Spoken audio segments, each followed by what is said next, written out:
ఉంది. అనగా కొంత కష్టం అనేది అనుభవిస్తున్నారు, శ్రమ అనేది అనుభవిస్తున్నారు, వేదన అనేది అనుభవిస్తున్నారు, ఎన్నో శోధనలు గుండా వెళ్ళబడుతున్నారు. ఇలా వెళ్ళబడుతున్నప్పుడు ఎందుకు నాకు ఇట్లా జరుగుతుందని నువ్వు ప్రశ్నించుకుంటూ ఉన్న సందర్భం నీకు ఉన్నట్లయితే దేవుని వాక్యం ఏమంటుందనంటే, నీతిమంతునికి కలుగు ఆపదలో కానీ వాటన్నింటిలో నుండి యెహోవా వానిని విడిపించును. దేవునికి స్తోత్రం కలుగుగాక. హల్లెలూయా.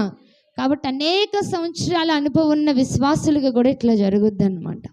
అనేక సంవత్సరాల అనుభవం నీకు ఉండొచ్చు, దేవుని సన్నిధిలో మంచి ప్రవర్తన కలిగిన వ్యక్తిగా నీవు ఉండొచ్చు, మంచి విశ్వాసగా నువ్వు జీవించవచ్చు, మంచి ఆరాధికుడుగా నీవు ఉండొచ్చు, లేకపోతే మంచి ప్రార్థనాపరుడుగా నీవు ఉండొచ్చు, వాక్యం ఎరిగిన వాడుగా, వాక్యం తెలిసిన వాడుగా నీవు ఉండొచ్చు, అన్ని విషయాల్లో మంచిగా నువ్వు జీవిస్తూ ఉండొచ్చు, పరుల జోలికి వెళ్లకుండా మంచి మార్గంలో నువ్వు నడుస్తూ ఉండొచ్చు. అయినప్పటికీ కూడా కొన్ని శోధనలను